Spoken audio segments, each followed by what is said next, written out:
open to answer in French if you questions in English. We are just waiting for his PowerPoint. He did the presentation in French, but he's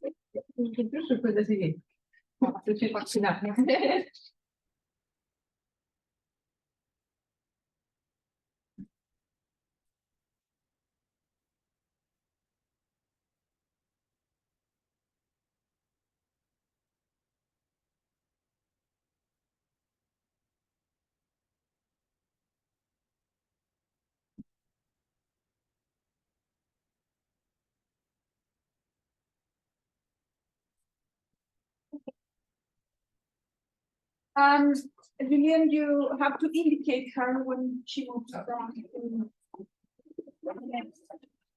The floor is yours. Donc, bonjour. Présentation va porter sur les enjeux de la violence dans les femmes autochtones dans le contexte de l'extractivisme lié en Amérique latine. Mon analyse va être davantage juridique, puisque je me questionne en fond sur les enjeux liés à non-reconnaissance et l'utilisation par le droit international de certaines formes de violence extractive que certains groupes de femmes autochtones dans certaines situations. Et particulièrement dans le cadre de cette présentation, je propose d'engager une réflexion critique sur les trois instruments, trois textes du droit international en vigueur actuellement, soit relatifs aux entreprises transnationales et à l'extractivisme lié plus largement aux droits de la personne. Donc, mon premier instrument d'analyse, c'est les principes directeurs des Nations Unies relatifs aux entreprises et aux droits de l'homme, qui ont été adoptés en 2011 par le Conseil des droits de l'homme des Nations Unies et qui visent, dans le fond, à réguler les activités des entreprises transnationales et dans le but ultime de prévenir les violations des droits humains, particulièrement donc les violations des droits autochtones, notamment. Les deux autres textes que je souhaite analyser, c'est deux rapports des Nations Unies produits par le groupe spécial de travail sur les entreprises transnationales et les droits de l'homme, qui ont été adoptés. Le premier rapport a été adopté en 2013, le second en 2019. J'analyse ces deux rapports particulièrement parce que ces deux rapports portent sur les questions des enjeux transnationaux, des compagnies minières et des femmes autochtones. Donc, c'est les trois textes de droit international que j'analyse. Et ce que je cherche à mettre de l'avant dans mon analyse, qui est fondée sur la textualité et le langage qu'on retrouve à travers ces textes, c'est la définition qui est donnée à travers ces trois textes de droit international de l'expérience de la violence qui découle de la présence d'activités extractives sur le territoire autochtone. Plus particulièrement, ce que je vais soutenir, c'est qu'à travers ces trois textes du droit international,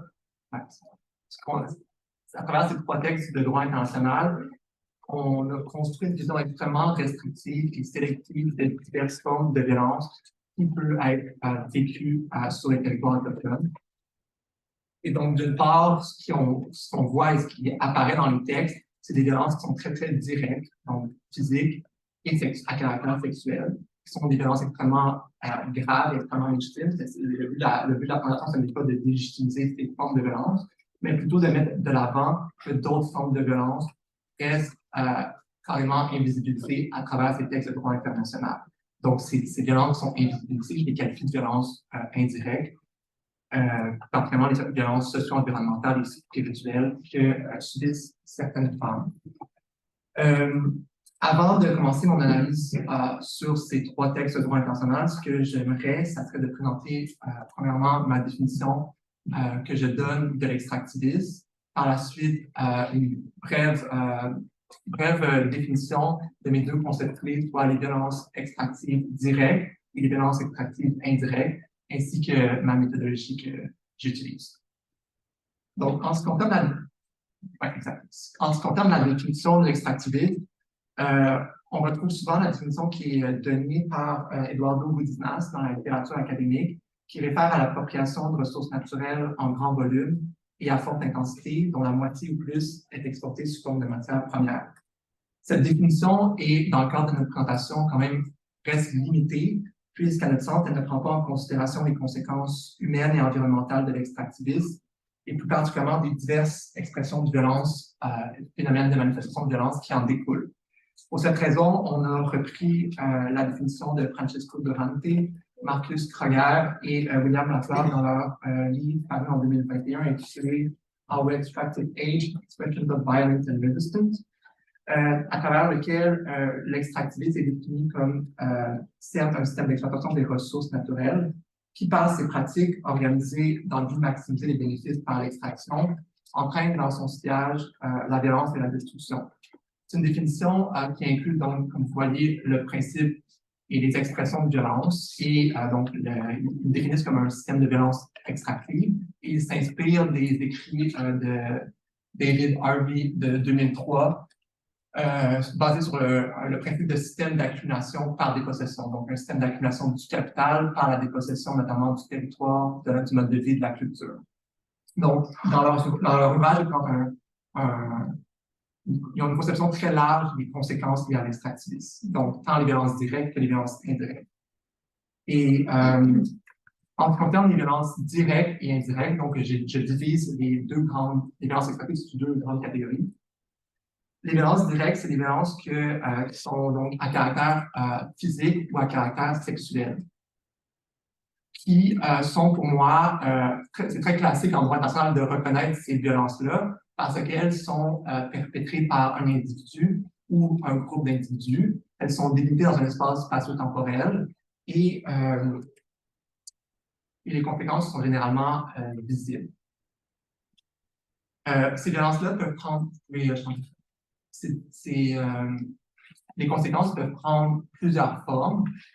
Évidemment, c'est vraiment une liste qui est non exhaustive au tableau, mais elle peut prendre la forme, par exemple, de violences, ce qu'on entend beaucoup actuellement, très triste, c'est les violences contre les défenseuses des peuples autochtones, qui peuvent prendre la forme de meurtres, exécutions extrajudiciaires, disparitions forcées. Peuvent prendre la forme de violences à caractère sexuel en raison de la masculinisation de l'espace qui s'impose sur le territoire extractif très souvent, en raison que, comme vous savez probablement, une entreprise extractive, souvent, c'est environ 80%, quand même 90% des employés qui sont des hommes, donc on vient masculiniser le territoire et souvent il y a des violences sexuelles qui en découlent. Donc, les informations, je les retire des audiences publiques de la Commission interaméricaine et des rapports du rapporteur spécial de la Commission sur plusieurs points. Donc, bien que ces violences directes ont été largement reconnues à travers les trois textes que j'analyse de droit international, je le répète pour de très bonnes raisons, eh bien, les violences extractives indirectes, eux, sont pour leur part complètement absentes des travaux du groupe spécial et des principes directeurs des Nations Unies. Et donc, ce que je qualifie de violences extractives indirectes sont pour moi les violences qui sont causées par la dégradation de l'environnement liée à la présence de compagnies extractives minières. Et ces violences donc, engendrent des effets sur le mode de vie des femmes autochtones, tant au niveau social, économique, culturel que spirituel. Les travaux donc, je divise les formes de violence extractive sous deux grandes catégories, donc soit la violence indirecte, mais je qualifie les effets que ces violences indirectes créent de violence spirituelle et de violence socio-environnementale. Ces deux termes-là, je les ai repris des travaux du groupe de défense des droits humains issu de 11 pays d'Amérique latine, un groupe de communautés de femmes, notamment issu de 11 pays, qui s'appelle, je vois le tableau, le Red Latino-Americana. C'est un groupe qui sont moins actifs maintenant, mais avec lequel le professeur Duhem a travaillé énormément durant les 10 dernières années, tant pour la production de rapports au sein des Nations Unies américaines, au sein de projets de maîtrise avec ses étudiants et étudiantes. Donc, ils nous ont fourni la documentation en privé des entreprises. Donc, c'est ces concepts de violence environnementale et spirituelle que je reprends. En fait, c'est ces femmes qui ont qualifié les effets de la dégradation de l'environnement de tel. C'est aussi reconnu par la Commission interaméricaine dans leur rapport de 2015 et 2017, le plan de violence.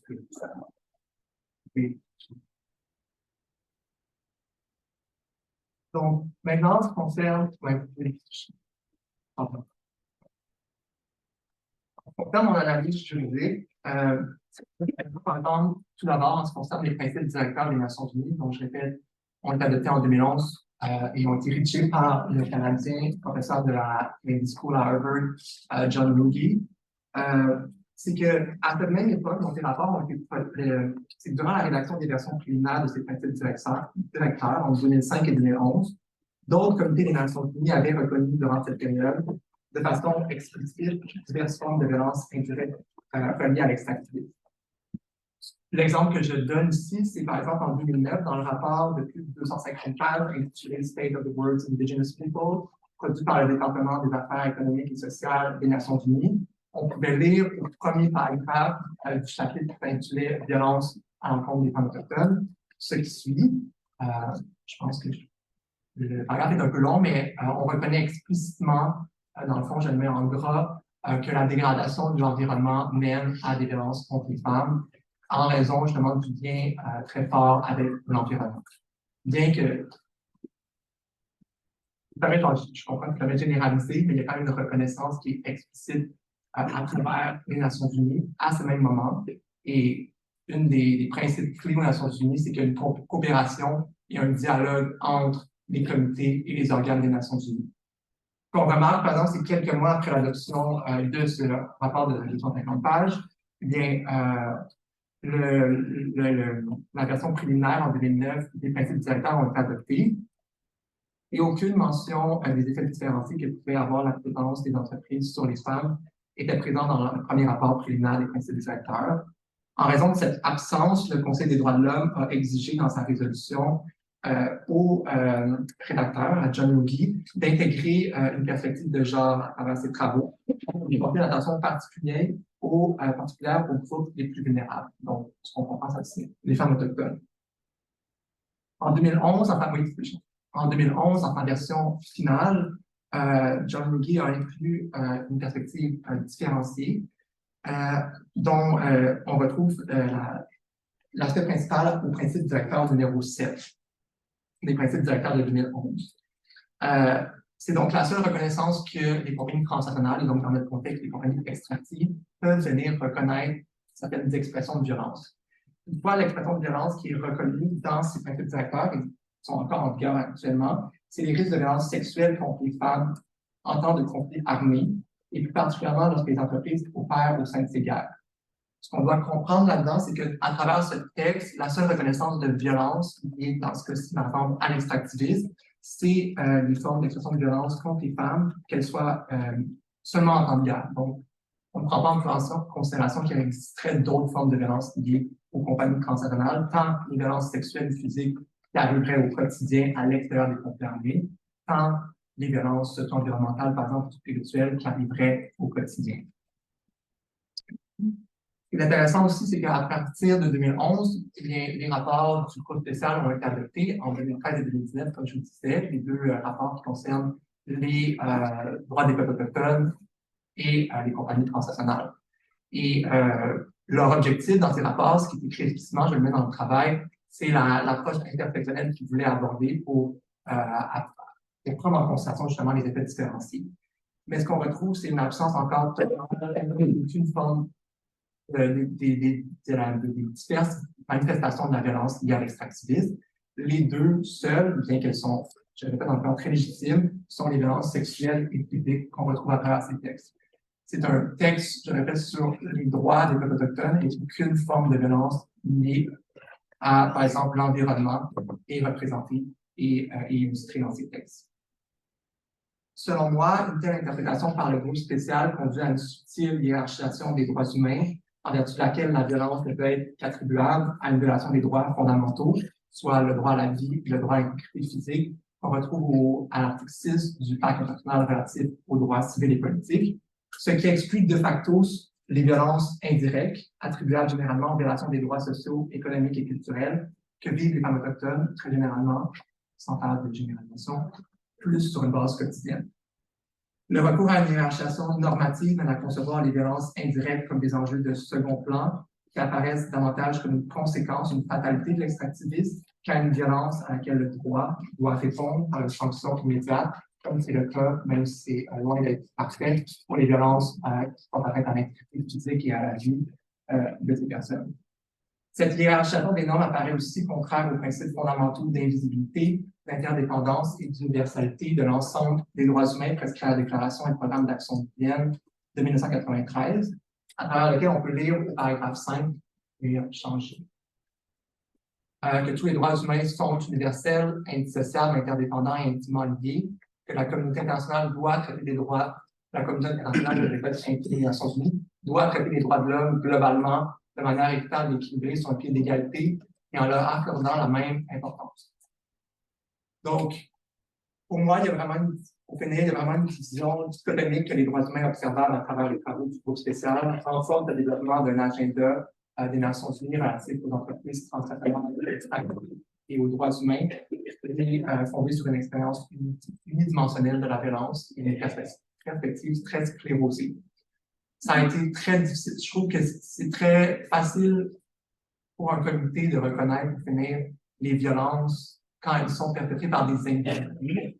Mais ce que j'aimerais savoir, c'est que ça va être beaucoup plus difficile pour un comité des Nations Unies de reconnaître que les violences sont inhérentes à un système très souvent et qu'elles sont inhérentes à l'extractivisme. C'est de remettre en question l'extractivisme dès lors qu'on reconnaît que c'est un système lié à la violence et producteur de violence et non seulement des individus.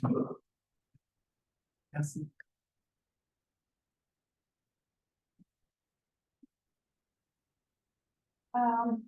Our next speaker is Paulina Pamez Verdugo. She is a master in Latin American Studies, and she's a candidate for a PhD at the University of Chile. She has a paper titled Extractive Violence as Gender Violence, Notes for a Reflection on Extractivism from Decolonial Feminisms. La violencia extractiva como violencia de género. Apuntes para una reflexión sobre el extractivismo desde los feminismos decoloniales. Ese es el paper de Paulina para hoy. Paulina, the floor is yours. Gracias, Carolina. Muchas gracias a todos y a todas y a la organización de este evento que ha sido bien rico en términos no solo de contenido, sino humano. Bueno, me sorprende mucho que tenemos hartas cosas que conversar con Julián, porque efectivamente hay elementos que se entrelazan en esta exposición y lo que acaba de presentar compañero colega. Voy a presentar en español, hay algunas cosas que están traducidas al inglés, otras no, pero bueno, ya es de consenso general, ¿no es cierto?, en el marco de los estudios decoloniales que desde el origen de América Latina y el Caribe, su integración al sistema capitalista está dado a partir de la explotación y exportación de sus riquezas naturales, ¿no? Esa es la integración al sistema capitalista, y ayer, bueno, en el museo vimos bastante de eso en la historia de Francia particularmente. Y esta marca de origen lamentablemente se sigue manteniendo hasta el día de hoy, porque la matriz productiva en América Latina sigue siendo fundamentalmente a partir de la explotación de las materias primas, y eso está a lo largo de todo el continente, ¿no? Uno lo puede ver desde México hasta Chile, el sur, el extremo, Argentina, hidrocarburos, forestales, las nuevas economías, las nuevas energías verdes, ahora el hidrógeno verde, otra nueva manera, ¿no es cierto?, de enfrentar la transición ecológica, pero con una salida que es extractivista, y la agroindustria. Lo que quiero presentar hoy día es una reflexión a partir de los feminismos decoloniales, como dice el título, y que forma parte de mi tesis, que es sobre los impactos del extractivismo agrario en la región de Aconcagua, que es la zona central de Chile, en mujeres campesinas, ¿no? En este caso yo voy a trabajar con mujeres campesinas que tienen poco segmento indígena, pero el enfoque colonial es muy útil para eso, y yo iba a conversar mucho con lo que acaba de presentar Julián. Bueno, la violencia es un tema brutal, digamos, para todo el mundo, la violencia contra las mujeres. En la actualidad yo me voy a referir a dos instrumentos que son complementarios y digamos también son como el paraguas en el cual se inscribe la reflexión que hace Julián, que es la Convención de la CEDAW 1979 y Convención Belém do Pará, que este año cumple 30 años.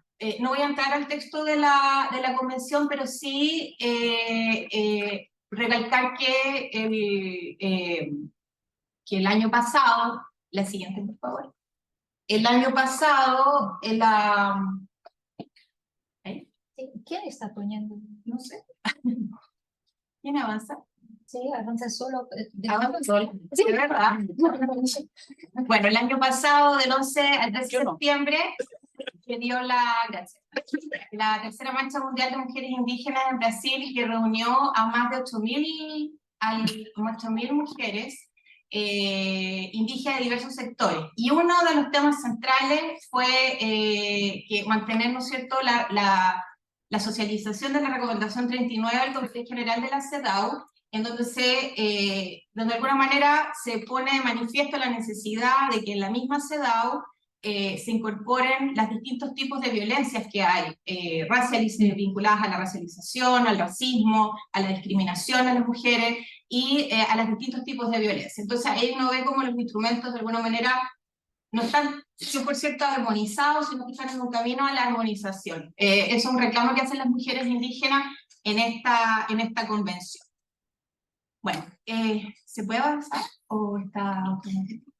Bueno, ¿qué pueden aportar los feminismos decoloniales y los comunitarios? Y aquí hay que distinguir porque en América Latina hay diversas formas, diversas ramas donde se expresa el feminismo, es un feminismo sin olas, como llaman los feministas decoloniales acá en Europa, y en el norte global se han reconocido que hay olas del feminismo, pero en el feminismo, desde la perspectiva colonial y comunitaria, nosotros no leemos la historia desde las olas, sino que se ubican desde distintos momentos históricos. Obviamente el primer momento es el momento de la colonización. Entonces, ¿qué nos entregan los feminismos decoloniales y comunitarios? Que son dos, digamos, ramas que están vigentes en este momento en la discusión campesina, indígena. ¿Qué nos entregan? Nos entregan, bueno, es un espacio de diálogo abierto y diverso que se encuentra en continua revisión, es decir, forman parte de ellas mujeres indígenas, afrodescendientes, campesinas y mujeres feministas críticas, ¿no es cierto?, al feminismo que voy a llamar entre comillas blanco, ¿no?, que es la manera como se identifica en la literatura. Tienen un objetivo común, cuestionar y oponerse al orden patriarcal, ¿no es cierto?, supuestamente heredado de Occidente, en circunstancias que también hay autoras como Lugones que dicen que en los pueblos precolombinos existía un cierto patriarcado, pero de baja intensidad. Eso, bueno, es como para analizarlo, pero eso es lo que se indica en la literatura. Un orden patriarcal que es heteronormativo, ¿no es cierto?, y racial de la vida, esta subordinación de los cuerpos a partir de su color, su fenotipo y su origen. Y nos permite los feminismos decoloniales examinar esta violencia efectiva donde confluye la colonialidad y el patriarcado. Ahí hay algunas autoras que me parece importante reivindicarlas y nombrarlas porque no muchas veces se leen todos. María Lugones, Rita Segato, Silvia Rivera Cusicanqui de Bolivia, ahí están sus textos importantes. María Lugones habla de esta relación, ¿no es cierto?, subordinación. Rita Segato hace un análisis súper importante respecto de la violencia. Yo creo que ahí pueden nutrirse los análisis respecto a la violencia extractivista, colonial, y Silvia Rivera Cusicanqui, bueno, que tiene una amplia producción sociológica. No, todavía no importa.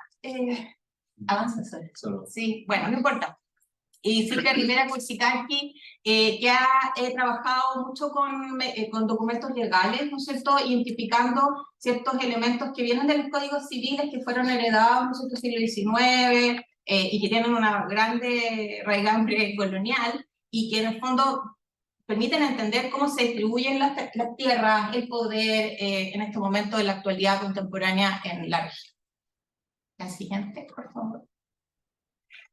Que nos permiten además los feminismos decoloniales discutir sobre la epistemología feminista eurocéntrica, ¿no es cierto? Aquí hay una crítica súper importante a cómo la comprensión de la mujer universal no existe, ¿no? No existe esta idea de mujer universal.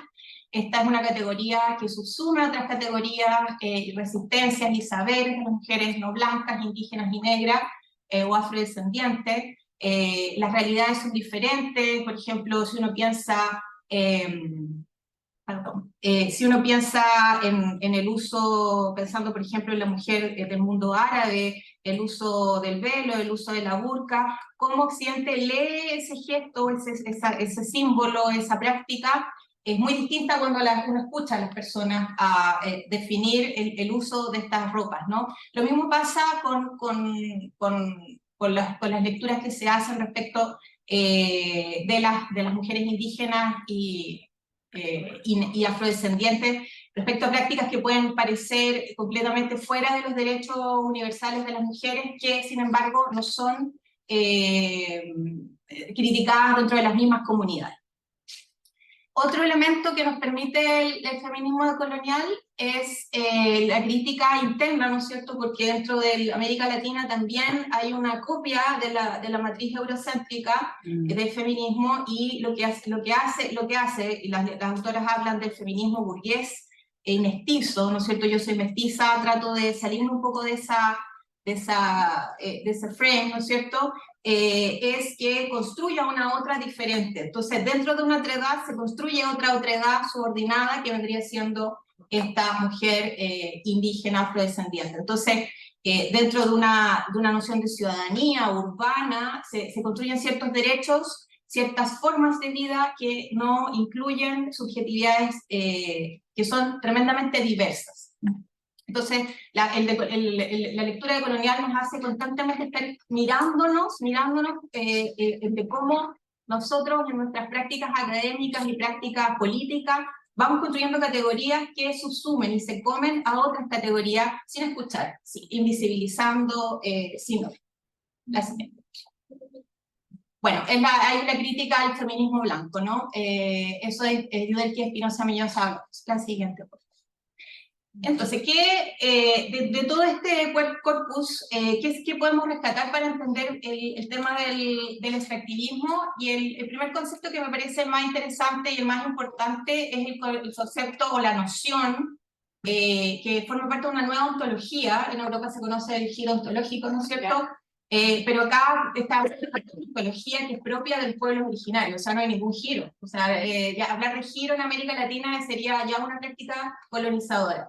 Pero bueno, para poder entender en un mismo lenguaje, esta noción de cuerpo-territorio, que la rescata Lorena Camnal y Julieta Paredes, y también Rita Segato cuando habla de cuerpo femenino y cuerpo feminizado, lo que dice en el fondo es que este cuerpo, territorio, hay un anclaje ontológico entre mi cuerpo y la tierra, que es único, bueno, ustedes que trabajan temas indígenas no saben, es la conceptualización de lo humano con la naturaleza, que no está separada, sino que es una, no es cuerpo-mente, no es esta visión cartesiana, sino que hay una lectura compleja.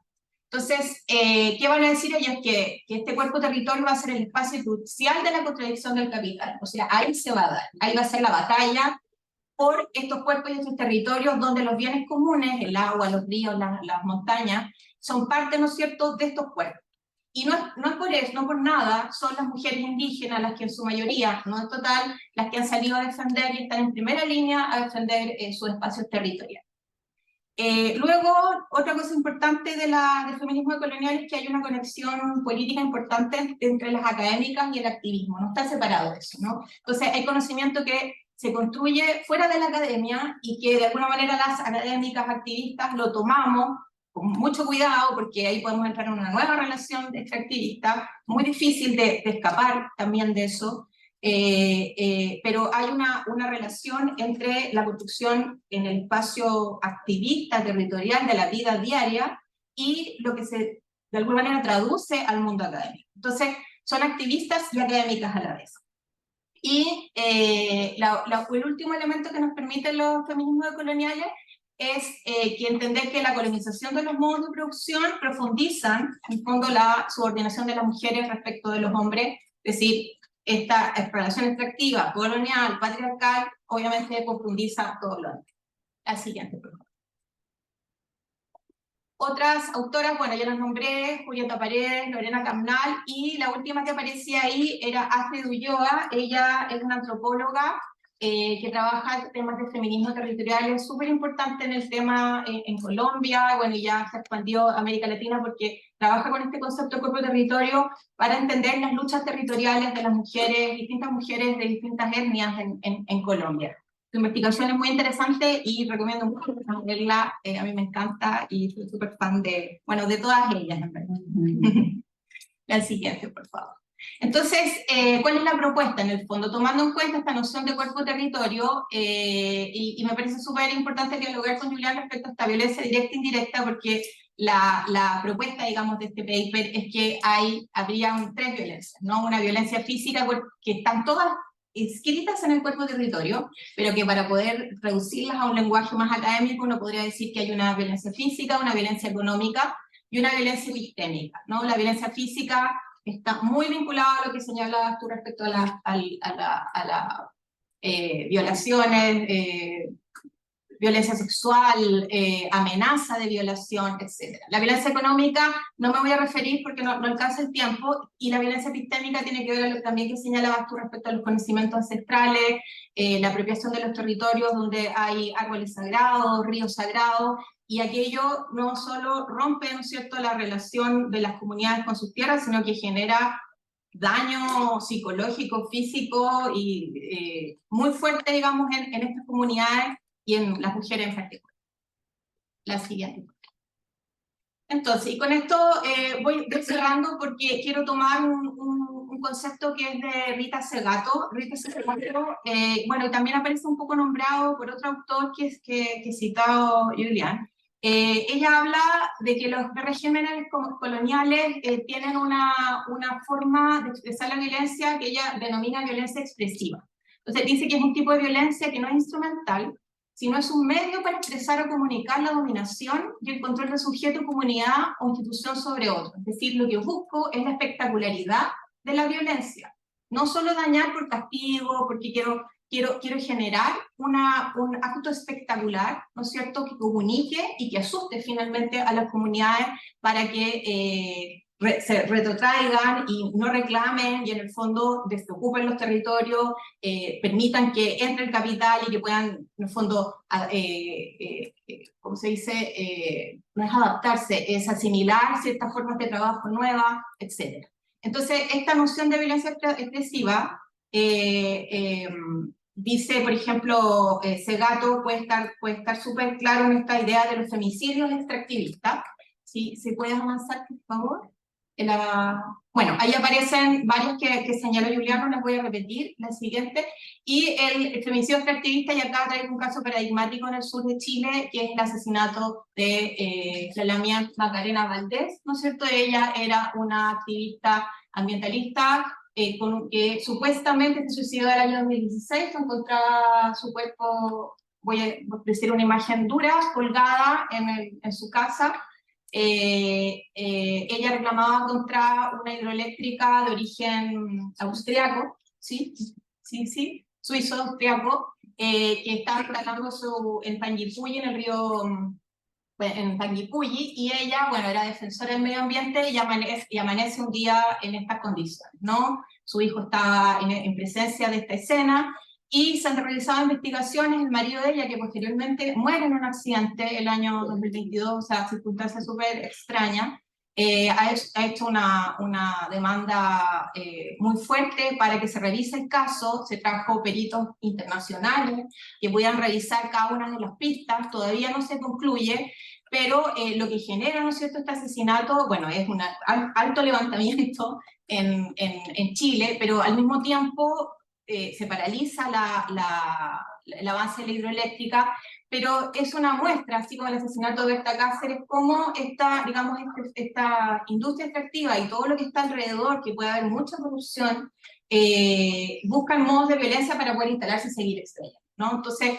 es un ejemplo de lo que habla Rita Segato de la violencia expresiva, porque no solo busca castigar, sino que ejemplifica qué es lo que te va a pasar a ti si tú sales a reclamar. La siguiente, bueno, no voy a avanzar porque Julián se refirió a la violencia espiritual. La siguiente, solo quiero terminar. La siguiente. porque ya estoy en el tiempo, que en este capítulo que ustedes pueden, parte de esta investigación está en este capítulo, así que se los dejo por si lo quieren revisar, y bueno, muchísimas gracias.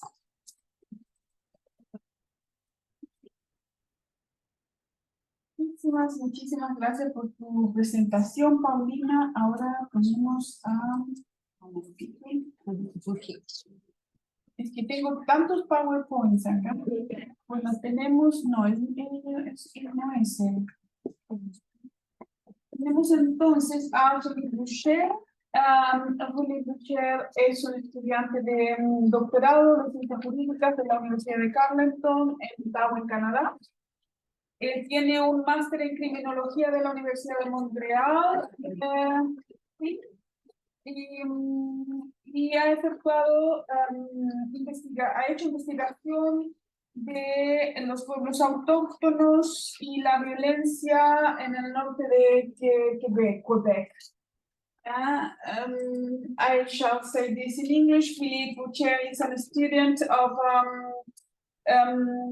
juridical sciences, law sciences, and he has a master. He's a holder of a master in criminology from the University of Montreal, and he has done his research with them. I don't think that he's mentioning the name of the people of the Innu Nation. The Innu Nation, indigenous people, and the violence in the north of Quebec. Philippe, your paper is titled Amai. C'est de faire de la violence. Yo puedo leerlo si quieres. Yeah. Se défaire de la violence et en guérir les récits d'hommes autochtones au-delà des vulnérabilités.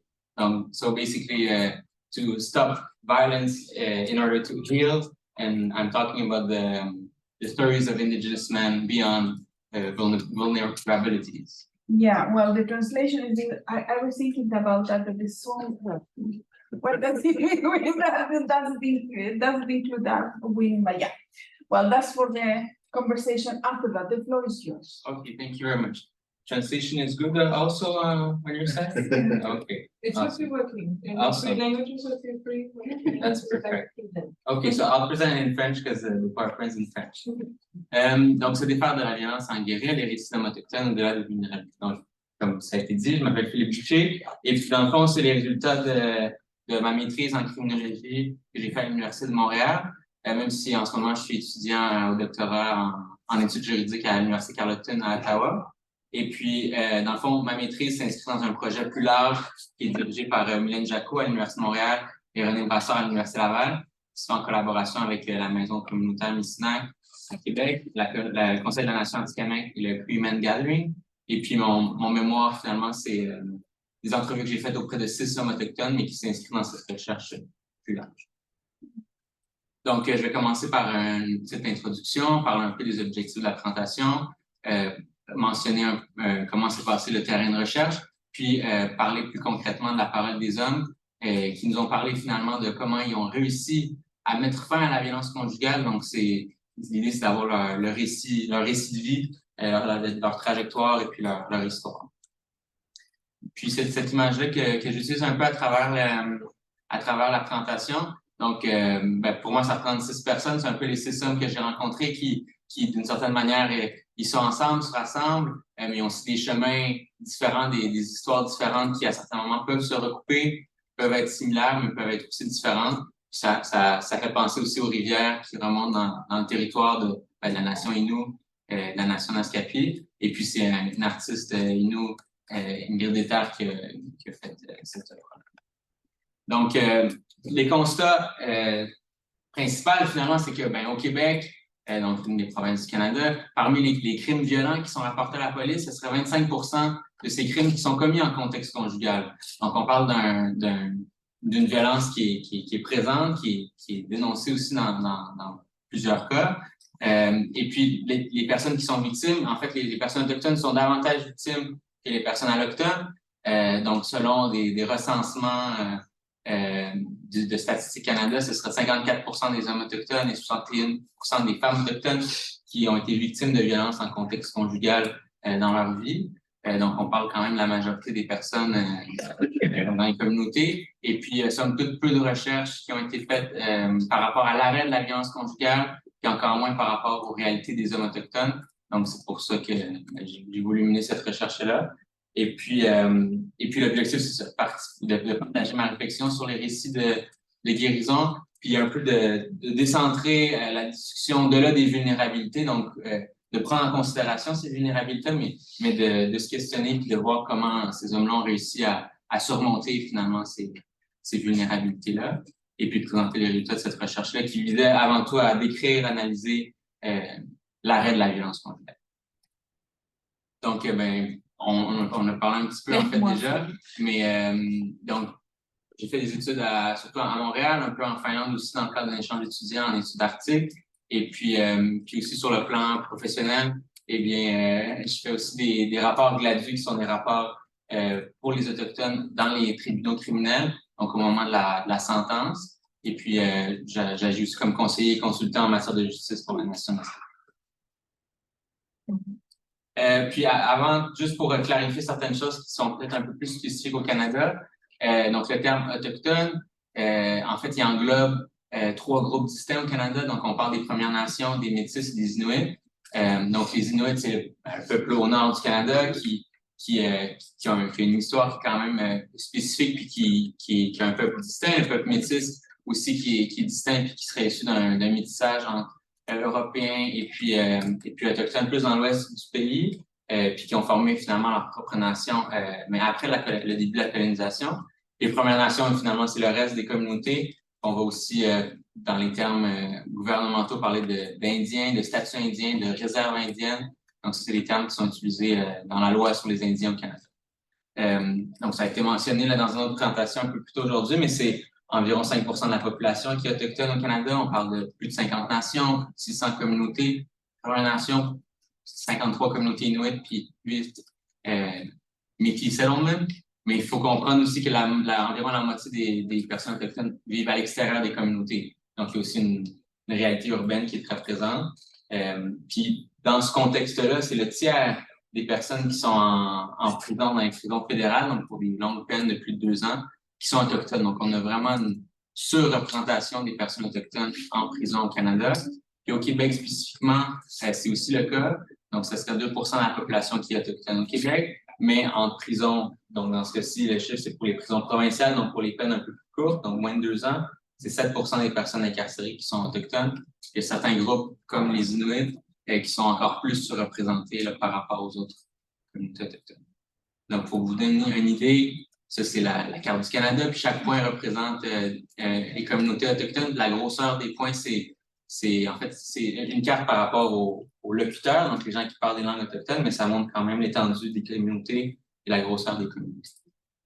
Puis spécifiquement au Québec, on parle d'11 nations, donc je ne sais pas si mon curseur, on le voit un peu ici. Donc moi, je travaille plus avec la nation Innu, donc on est vraiment sur la côte nord du Québec, et puis avec la nation Naskapi qui est plus à l'intérieur des terres. Donc, pour vous donner une idée, quand on part de Montréal ici, on fait 12 heures de route en auto pour monter jusqu'à Sept-Îles. Après ça, on peut prendre un train pour 12 heures de train environ pour monter jusqu'à Kawachkamach, qui n'est pas accessible en auto. Ça, c'est une photo de la communauté de Kawachkamach. Bref, donc le terrain de recherche, donc c'est fait dans la communauté. Donc, ça a été vraiment c'est un terrain de recherche dans la communauté Naskapi. Donc, j'ai eu la chance de pouvoir être hébergé dans une famille de la communauté. Je suis allé aussi avec mon conjoint Mathieu qui est présent ici. Et puis en fait, c'est un peu vivre l'intégration dans la famille. Puis c'est une communauté qu'on avait déjà visitée, qu'on connaissait déjà un peu, mais là, c'était vraiment de bâtir des liens avec les gens, avec la communauté, puis de finalement trouver des gens qui étaient intéressés à partager leur histoire. Puis pour les hommes, ça a été un peu plus difficile quand même pour aller les rejoindre. Puis finalement, c'était surtout avec des contacts, des bouches à oreille pour rencontrer les personnes qui souhaitaient nous parler. Puis il y a aussi 2 informatrices clés dans la communauté sont pas des personnes qui sont nécessairement sorties de la violence eux-mêmes, mais qui ont un rôle actif dans la communauté, que ce soit comme intervenants ou que, en fait, leurs enfants ont vécu ce processus-là, donc ont pu nous parler des dynamiques communautaires, puis d'avoir une vision ou une perspective un peu plus globale aussi pour aider dans la compréhension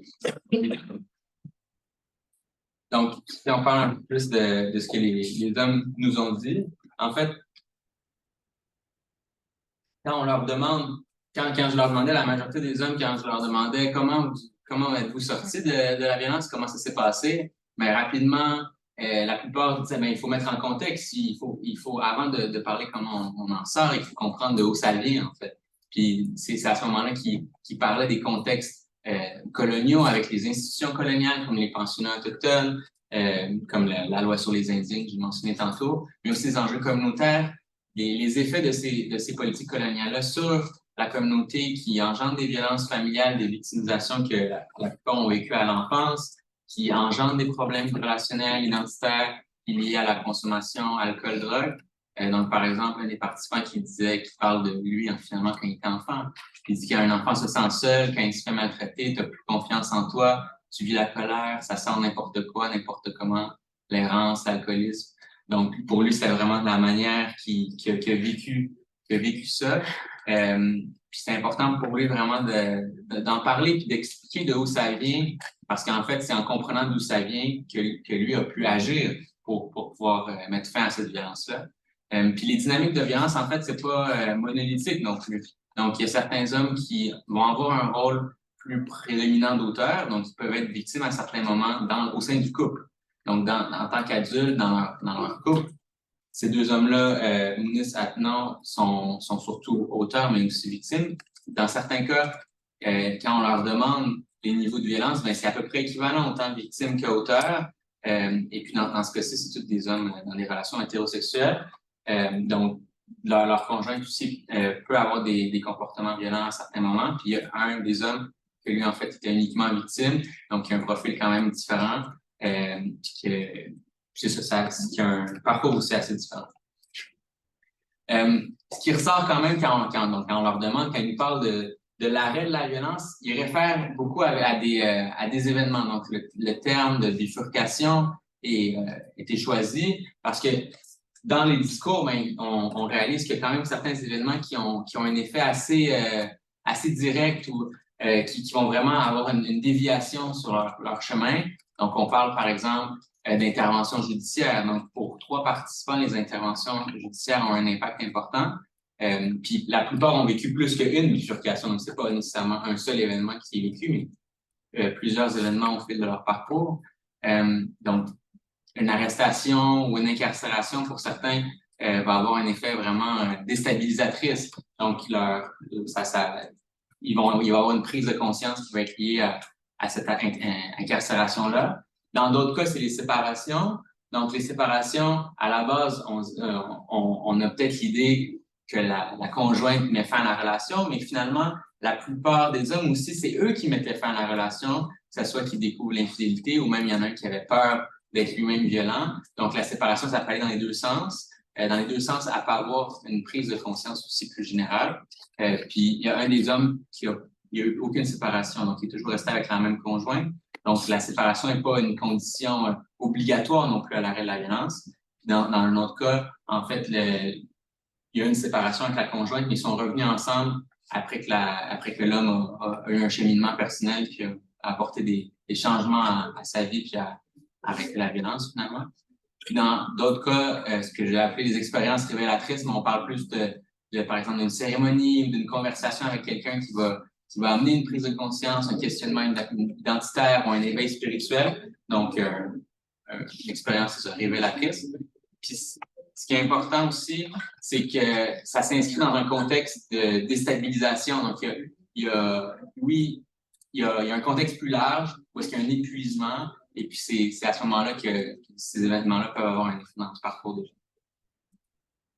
Puis après ça, l'événement, en fait, peut être le début d'un parcours plus large avec des changements dans les sphères spirituelles, mentales, émotionnelles, même comportementales. Donc ça implique par exemple, d'accepter son passé, de comprendre les sources de la violence, comme je disais tantôt au niveau des contextes. Donc, c'est en parlant, en s'exprimant, en participant à différentes thérapies ou en participant à des activités communautaires, que éventuellement il peut y avoir un changement dans les comportements, dans les relations, pour bâtir des relations plus saines. Puis pour la plupart des participants, l'aspect spirituel va jouer un rôle important. À travers les pratiques spirituelles, culturelles, il va y avoir aussi, en fait, ça fait partie du cheminement. Puis au niveau global, toute la question identitaire, culturelle, il y en a un qui nous dit justement que c'est dans les thérapies, dans le bois, on peut se retrouver. Donc, la relation avec le territoire qui va avoir un rôle important aussi dans les processus de changement. Si on essaie de mettre des types de processus, c'est toujours un petit peu laborieux comme exercice, mais ce qu'on réalise quand même, c'est que il y a des profils qui sont diversifiés. Il y en a un, Chiwetel, qui était seulement victime, que j'ai mentionné tantôt. Ben, lui, c'est dès qu'il a découvert qu'il y avait de l'infidélité dans le couple, il est parti. Il est parti de là, il a déménagé, et puis pour lui, ça a marqué la fin de la violence, mais ça veut pas dire que c'est que tout est fini. En fait, c'est dans son contexte que j'ai appelé spontané mais inachevé, on sent qu'il y a des changements plus profonds qui sont pas encore mis en place.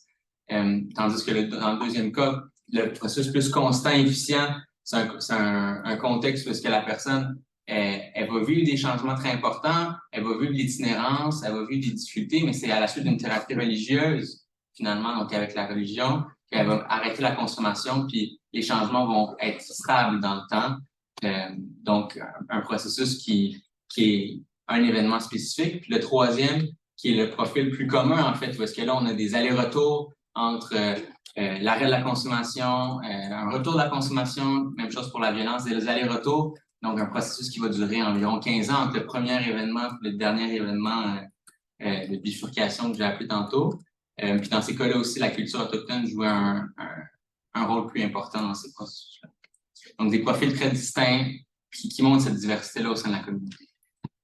Et donc, de manière plus générale, l'idée, c'est qu'à travers chaque expérience, les gens vont réagir différemment, que ce soit au niveau de l'enfermement, les séparations. Quand c'est ancré dans l'aide et le soutien, autant formel qu'informel, il y en a qui vont être plus au niveau familial, il y en a qui vont plus aller chercher des ressources organisées. Mais l'idée, c'est vraiment que la transformation et la guérison passe par déconstruire son passé pour mieux se reconstruire, comprendre la violence pour pouvoir changer de sa manière d'agir.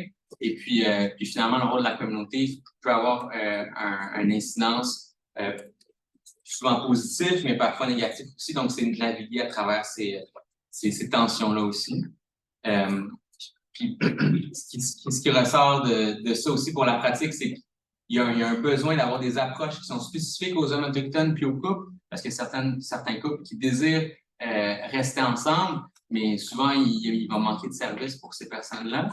Donc, l'idée, c'est de faire connaître aussi les réalités des hommes autochtones en lien avec la violence conjugale, puis soutenir les initiatives de justice autochtone pour vraiment avoir une prise en charge par la communauté des conflits et puis d'avoir un soutien communautaire qui va au-delà de l'intervention de l'État à travers la justice criminelle, par exemple. Et puis, comme je le mentionnais tantôt, l'importance du territoire, des cultures autochtones, des activités qui permettent cette reconnexion-là puis cette réappropriation culturelle-là peut avoir des effets vraiment importants. Puis, de manière générale, il faut contrer les discriminations systémiques parce que les enjeux de violence conjugale, ils s'inscrivent dans des enjeux qui sont structurels, qui nécessitent des changements qui sont systémiques pour favoriser la résolution des traumas, finalement, la sensibilisation, la déjudiciarisation puis la réappropriation culturelle. Donc, pour conclure, la source de la guérison, elle se trouve vraiment dans cette résolution des traumatismes liés au colonialisme, liés aux institutions coloniales qui perdurent dans le temps. Donc, pour vraiment aller à la source de la violence. Dans les récits, ce qu'on réalise, c'est que les contextes d'épuisement, on est tanné, on est épuisé par rapport à un mode de vie qui est dans la consommation, par exemple. Mais il y a des éléments qui sont déstabilisants, qui permettent un changement. C'est vraiment avec des ressources, des approches qui sont diversifiées, qu'on peut amener un soutien, puis que les hommes qui ont réussi à amener des changements à long terme. Je finirai avec une citation d'un des participants qui nous parle d'activités sur le territoire, spécifiquement des activités avec les jeunes qui vont sur un lieu sacré, puis il nous dit, donc dans ces expéditions-là sur les lieux sacrés, il raconte ce que nos grands-pères faisaient, eux autres descendaient la rivière quand ils traversaient les rapides, avec des perches, des longues perches en bois, en canot, puis rendu à la fin de la run, à la fin de l'expédition, ils piquaient les perches dans la rivière, puis aujourd'hui, il y a plein de perches de nos ancêtres qui sont encore dans la rivière aujourd'hui. Puis quand les jeunes vont aller là, ils vont sentir de quoi, eux autres? Ils vont sentir finalement la présence de leurs ancêtres sur le territoire. Et puis finalement, c'est une des manières de favoriser la guérison. Merci.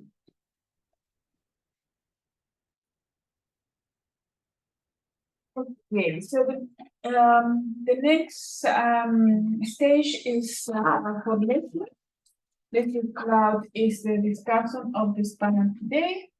So she will be in charge of wrapping this up before the questions, the Q&A.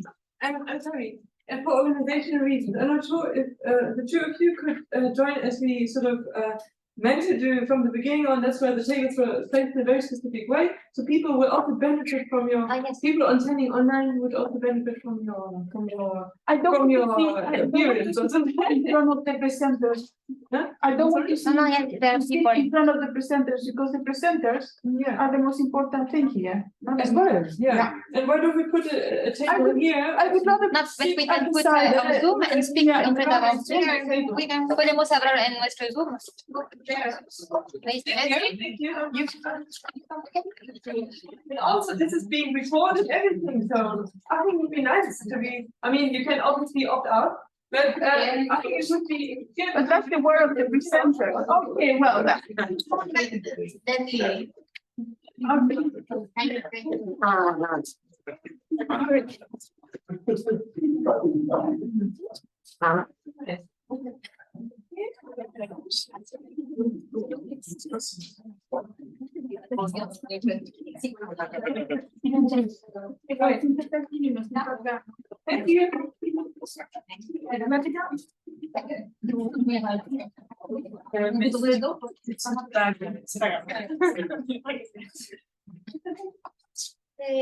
Très bien.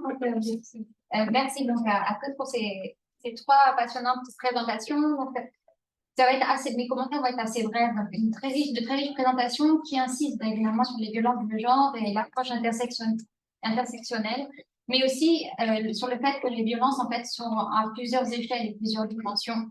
Entonces, ¿entiendes? Sería bueno que hicieran en dos, en español y en No, francés.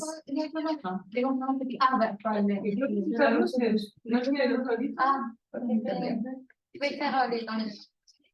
Donc, de très riches présentations donc, qui insistent sur les violences de genre, l'intersectionnalité, mais aussi sur les différentes échelles de ces violences et dimensions. Donc, muy ricas presentaciones que insisten sobre violencia de género, interseccionalidad, pero también las distintas escalas de esa violencia, dimensión et escalas también históricas. Il y a une lecture donc, du cumul des violences coloniales successives et des traumatismes qui sont liés à ces violences, avec les conséquences qui ont notamment été exposées récemment par Philippe, mais aussi donc, la necesaria approche interseccionée de ces violences. Donc, también esas ponencias ponen en relieve la acumulación de las violencias coloniales sucesivas que sufrieron los pueblos indígenas y hasta las contemporáneas, que son las extractivas. Y entonces de los traumas en cada etapa vinculado con las consecuencias de estas violencias que fueron expuestas, por ejemplo, por Felipe, y también de la necesaria acercamiento interseccional. Ahí también ponen de relieve la invisibilidad de la violencia hecha hacia las mujeres, solo lo que llamaba Julián las violencias directas o físicas o expresivas son las que aparecen. Y esa invisibilidad global contribuye a su repetición y interiorización también por distintos actores. Donc aussi, ces présentations manifestent la visibilité des violences faites aux femmes, notamment les violences physiques, les violences directes ou expressives, ce qui contribue aussi à leur répétition, à l'intériorisation et aussi à leur absence de réparation globale ou holistique, también en su ausencia de reparación global y holística. Et aussi, il était intéressant d'observer que les deux premières présentations, notamment, ont fait part d'une pluralité de violences, donc autres que physiques. On a parlé d'expressif, du fait de l'extractivisme, mais aussi de violences économiques, indirectes et épistémiques. J'aurais bien aimé que vous possibiliez qu'on approfondissiez ces notions, mais le temps était compté. Entonces, las dos primeras presentaciones expresaron la pluralidad de violencia en el contexto del extractivismo, distintas de las críticas o específicas, hablando de económica o indirecta o extremista. Ahora por cada uno. Maintenant, chacun. Donc, Julien, votre travail donc, sur les principes directeurs des entreprises des droits humains est vraiment très intéressant. Ce sont des principes qui demeurent encore méconnus, même si désormais donc, les peuples autochtones investissent les rencontres unisiennes, business et droits de l'homme, avec un fonds de contribution volontaire notamment pour y participer.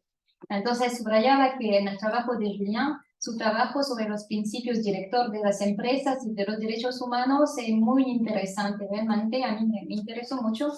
Esos principios siguen siendo desconocidos, no lo son, pero en el fondo todos saben que existen, pero no saben el detalle de lo que se trata y de qué vínculo, qué alcance jurídico al final tienen todavía. Pero sí hay que destacar que desde ahora los pueblos indígenas participan en los encuentros de la ONU sobre empresas y derechos humanos con un fondo de contribución volontaria. Ce qui était intéressant dans cette présentation, c'était de relever la vision sélective donc des violences, c'est une vision sélective des violences faites sur les territoires autochtones. Votre définition de l'extractivisme était aussi intéressante, donc pour ne pas invisibiliser les impacts, donc vous avez cherché quelle définition de l'extractivisme serait adaptée. Y la interesante también es ver que usted buscó una definición especial del extractivismo para dar visibilidad a los impactos de esa violencia extractivista. También me interesó mucho la relación que destacó entre la degradación de la tierra y las formas de violencia que sufre la mujer. Entonces, la tierra se degrada, está en mal estado, la violencia de la mujer. O sea, ahí está como una contradicción que es tan fundamental. Todos queremos proteger la biodiversidad, la tierra, y la mujer al final escondemos lo que realmente sufren.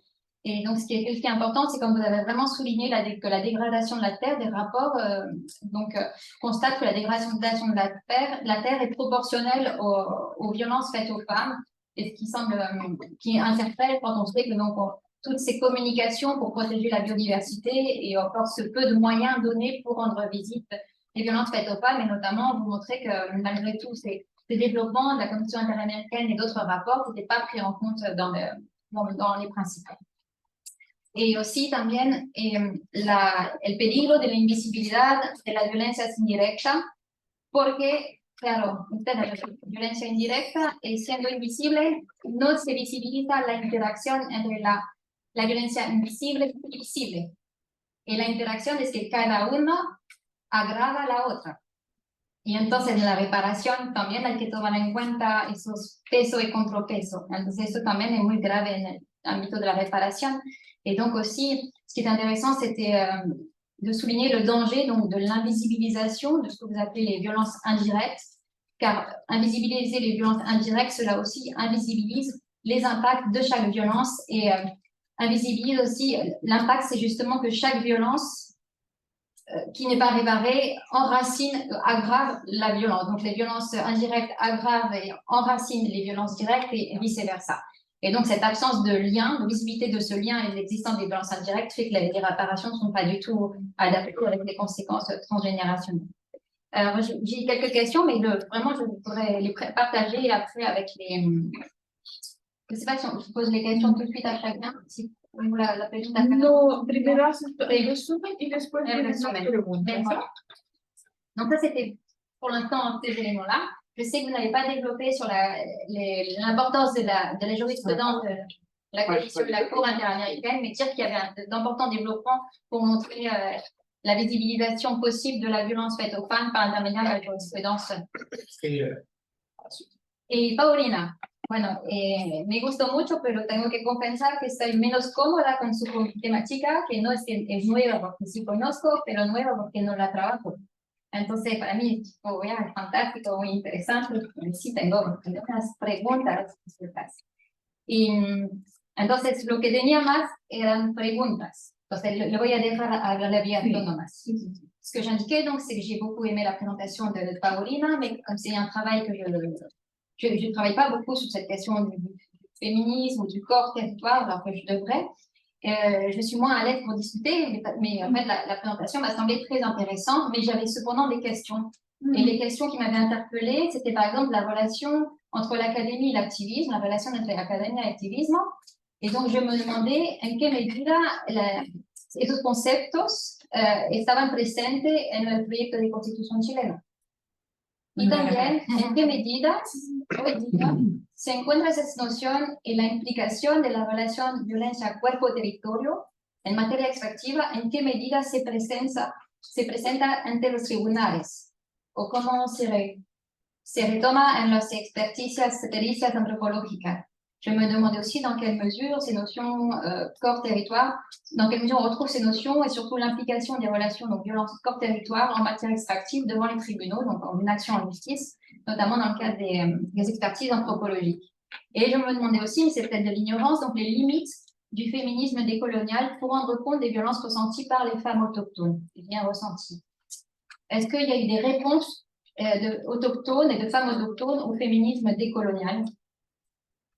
También, quizás por ignorancia, me preguntaba los límites del feminismo decolonial para dar cuenta de las violencias sentidas por las mujeres indígenas y si hay respuestas indígenas de las mujeres indígenas al feminismo decolonial. Y también otra ignorancia mía sería que la relación cuerpo-territorio es de género. Est-ce que la relation corps-territoire est vraiment une approche genrée? Je ne sais pas.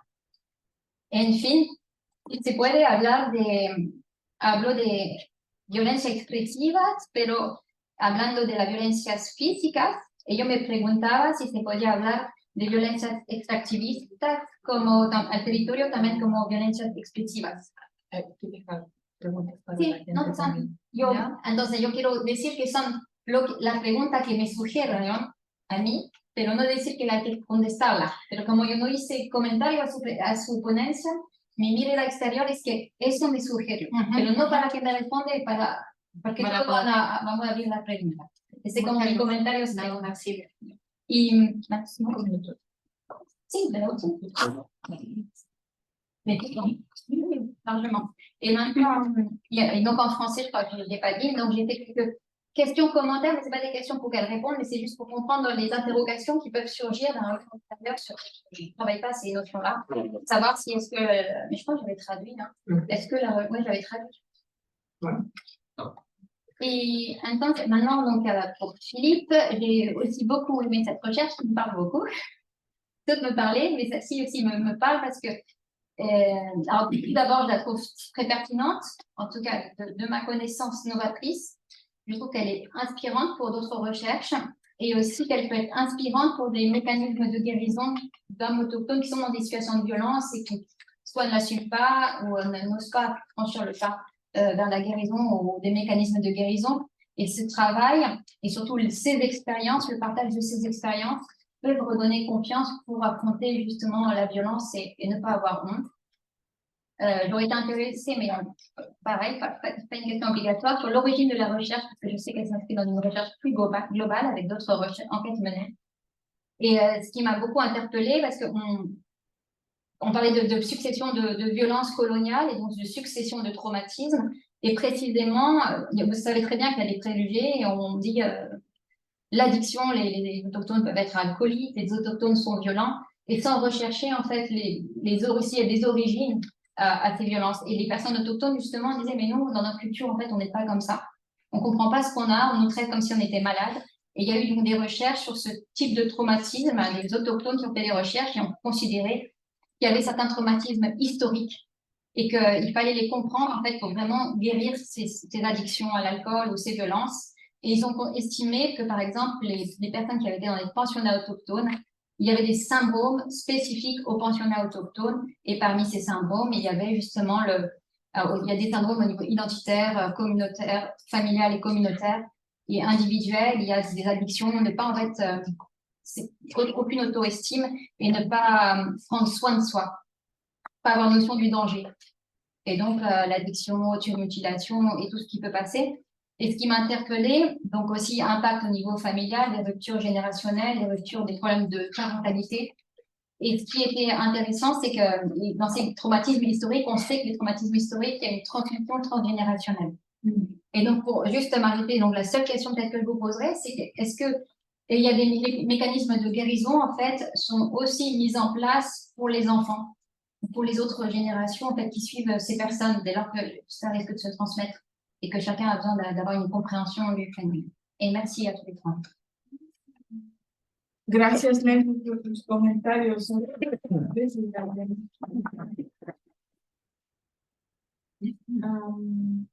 Yes, I wonder if there are questions from the public or would you like to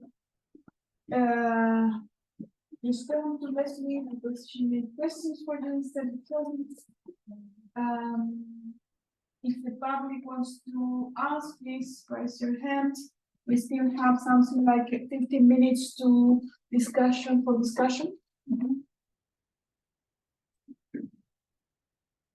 Are there any questions, some comments from the public for this panel? Or shall we start with Paulina? No problem. Yeah. Okay. Bueno. Ella va a traducir en Sí. Bueno, gracias Leslie por los comentarios y las preguntas que están todas súper interesantes y desafiantes en algunos puntos. Sí. La primera, o sea, no voy a contestar en orden, voy a contestar por lo que me parece que es más relevante. Cuando usted pregunta sobre el límite del feminismo decolonial para el cuento de las mujeres indígenas, quizás no quedó 100% claro en la presentación, pero son las mujeres indígenas y afrodescendientes quienes hacen el feminismo decolonial, y hay algunas mujeres que somos mestizas que adscribimos a esta corriente, pero la mayoría son mujeres que provienen de las comunidades y que han llegado a la academia, por lo tanto están situadas dentro de las problemáticas de las mujeres indígenas. Ahora, no es posible en el fondo abarcar toda la diversidad de pueblos originarios que existen en la región. Cada una habla desde su etnia, ¿no? Hay algunas que son maya quiché, otras que son mujeres mapuche, otras son hijas de mujeres que fueron indígenas, o sea, que son indígenas y que ya no están en este mundo, digamos. Entonces hay una relación intrínseca entre una y otra. Donc, elle précise donc qu'il y a vraiment une relation intrinsèque entre le féminisme décolonial et les pensées. Pour moi, traduction, sí. Está bien, sí. Il y a plus de toute façon pour la traduction. C'est bon. Respecto a la relación entre academia y activismo que estaban en la Constitución chilena, bueno, eso fue algo muy, ¿cómo llamarlo? Muy hermoso, en el sentido de que ante la convención se presentaron grupos de distintas comunidades, de la academia, de ONGs, a presentar sus argumentos para declarar los distintos puntos de la Constitución. Y uno de los puntos de la Constitución eran los derechos de la naturaleza.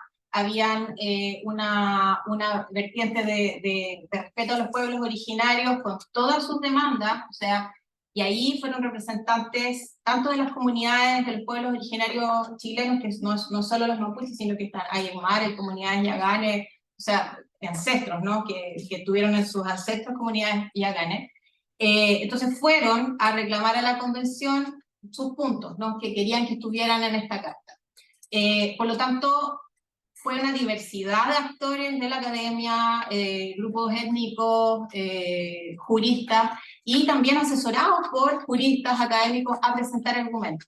Por lo tanto, esa relación fue, digamos, virtuosa. Sin embargo, el texto que terminó siendo la propuesta constitucional era un texto amplio, gigante, y de alguna manera esta diversidad identitaria y de demanda no logró generar una empatía en la población, por decirlo de algún modo, ¿no? Como pasaron cosas en la Constitución que también minaron el proceso, pero mi impresión es que la sociedad chilena no estaba preparada para recibir toda esa diversidad y esa necesidad de demandas de diversidad que había en el país. Este es un tema largo, ¿ah? No, estoy contestando dos cosas. Después, ¿en qué medida se presentan ante tribunales y pericias antropológicas? Bueno, a propósito del cuerpo territorio, hay toda una corriente que le han tomado la geografía crítica, tanto latinoamericana, pero también se está trabajando acá, digamos, en Europa, hay en Suecia representantes, hay en Canadá que trabajan cartografías cuerpo territorio, y estas cartografías cuerpo territorio, eventualmente, yo no conozco ningún caso, pero podrían ser evidencia antropológica para demostrar, ¿no es cierto?, esta relación intrínseca y cómo esta violencia espiritual, expresiva, directa, indirecta, finalmente se grafica en una cartografía. Para explicar un poco qué es una cartografía, es un dibujo donde aparece el cuerpo de una mujer o de una persona inserto en un contexto ecológico que ha sido transgredido, dañado, ¿no? Entonces es una especie de collage donde todo ese sentir corporal se expresa en un dibujo, por lo tanto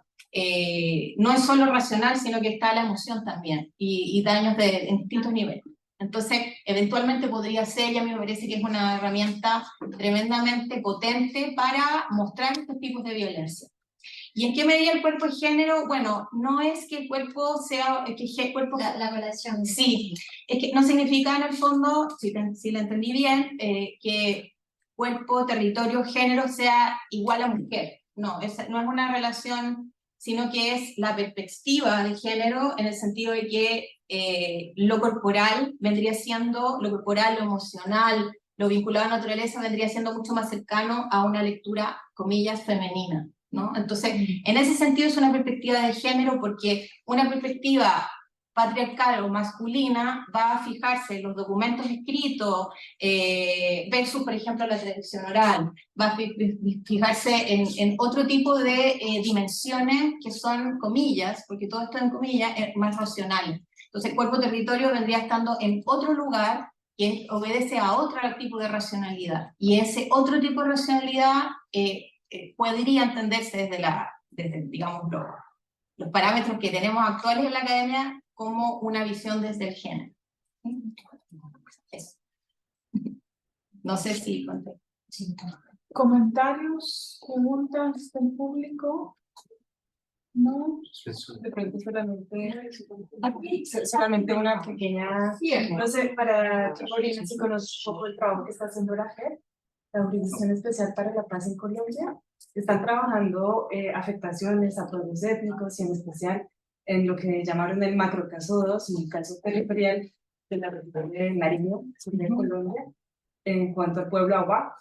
Y desde el tribunal están hablando con las autoridades en un diálogo interjurisdiccional sobre las afectaciones al cuerpo territorial de las mujeres del pueblo Awá. Entonces, no solamente pues se está dando la discusión a un nivel jurídico, pero pues de una jurisdicción estatal central, para llegar a, están pensando en las reparaciones en ese caso. Entonces, maravilloso. puede interesar. Muchísimas gracias. No sabía, o sea, no lo tenía... Y bueno, lo tienen desde una perspectiva de justicia restaurativa, y también es de pronto, pues las tres intervenciones a mí me hicieron pensar en esa clave de justicia restaurativa que puede también pensarse para reparar de manera interseccional. Gracias. Y no lo han hablado, entonces no sé, de pronto no tiene mucho que ver. Yo pienso que sí, que es la salida a una problemática dentro de un marco legislativo universal, ¿no? Es importante. Como soy socióloga veo el problema, pero ustedes ven más soluciones, ¿sí? Como la búsqueda del equilibrio, la justicia, más bien el equilibrio. Gracias. Yeah, I have a question for Julian. You were talking about, you mentioned all these conventions and declarations, and in every declaration it was a long, and that made me think about epistemic justice. Because for me, there is evidence that it has been silenced, and thus the epistemic violence in all these conventions and documents that we have to look and they are used as instruments for our work. And as a legal philosopher, I put a lot of attention in concepts descriptions, the way we inhabit concepts, the way we use it, the way we resist them, the way we are changing their meanings. So there I see a kind of fluid use of in your presentation of this terminology. And I wonder if you have sometimes a certain space, certain room to also discuss that. Je vais en français. Par rapport, je pourrais peut-être répondre par rapport à ma conception, ma vision du droit international en général, et les conventions que j'ai nommées, les écrits que j'ai nommés.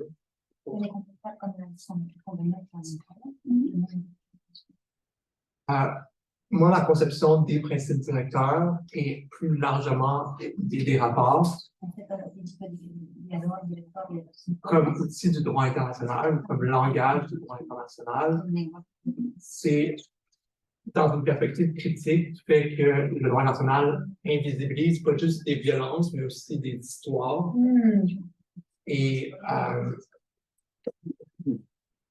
j'ai ouvert le livre, pour certains peut-être que vous connaissez l'autrice, professeure justement de droit international à Sciences Po Paris, qui est Emmanuelle Tourme-Joannet. Elle reprend dans son livre qui se nomme le titre est long, Capitalisme et accaparement des terres, droit international, capitalisme et accaparement des terres.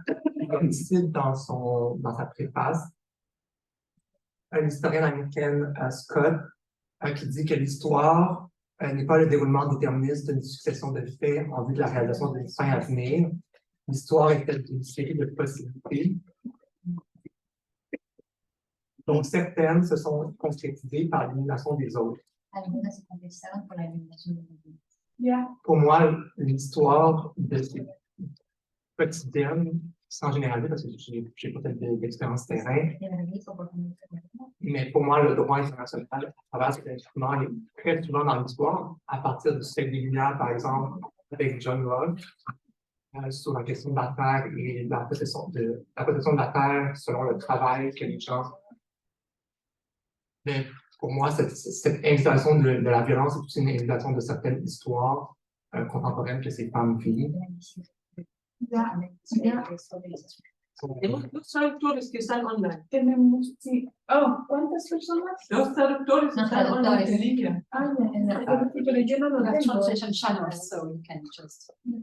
No, I just couldn't. Otherwise, I would be doing that. Okay, good. Yeah, I think That's over the yeah, time, so we don't have much. But,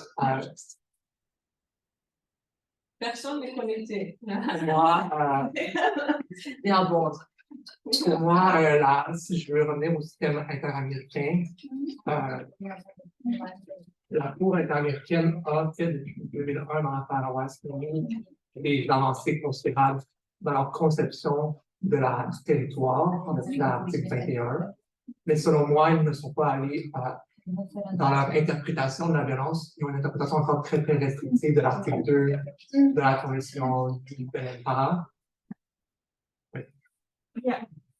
Mainly because I think that's the next step in these investigations and research that are happening at the moment. We need a space, a critical space in all this to also analyze the instruments and vocabularies that we are using and how those vocabularies, inclusive feminism, are silencing other voices. Yeah. Et ce que je trouve au sein des Nations Unies en général, même parfois au sein du système interaméricain, mais davantage au système des Nations Unies, ma critique première, et encore je prends le langage d'Emmanuelle Tourme-Joannet, la professeure Tourme-Joannet, c'est l'idée que c'est un langage qu'elle appelle rose ou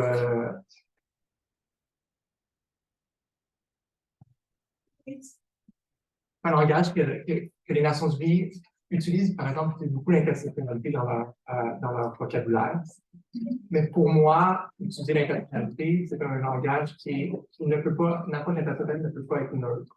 Elle doit évidemment dénoncer les systèmes d'oppression que subissent les femmes autochtones notamment.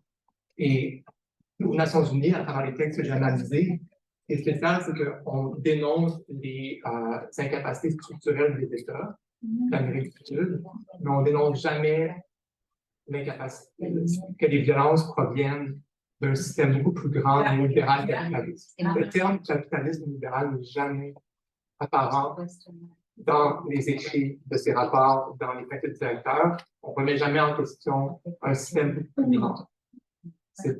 Donc, c'est pour se reconnaître les violences extractives. Pour moi, c'est reconnaître un système beaucoup plus grand et violent. Et pour moi, c'est un peu ça. So could you say, in a way, that we are using the terminology, capitalist terminology now, how is that? Because that's my situation. We only have 1 minute.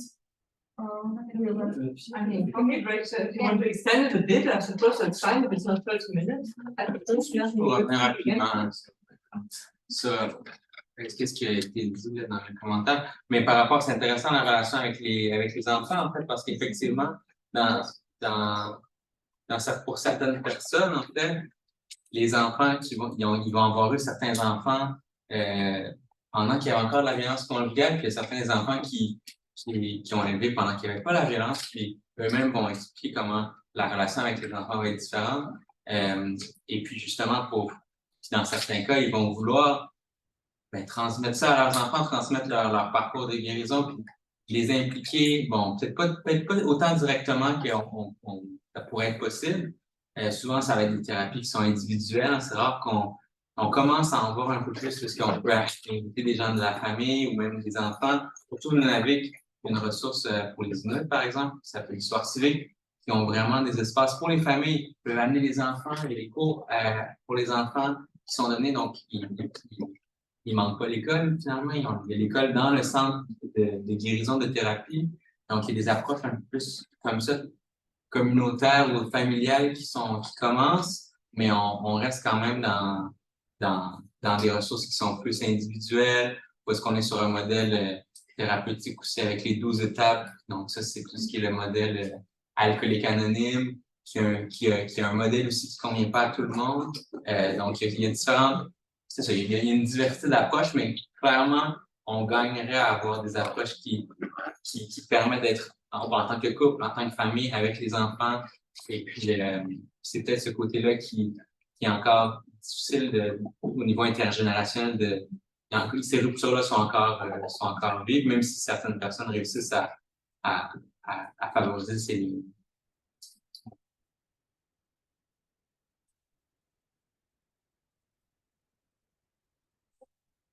Si vraiment on va terminer, je sais pas. Il y a peut-être We are all tired. Okay. Shall we give a last applause to the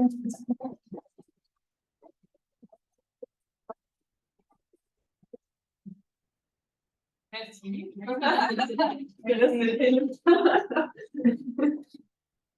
On peut continuer de forme informelle. On a le thé ici, alors ça pourrait transform itself. on continue. Maintenant, je vais rajouter. Maintenant, dans le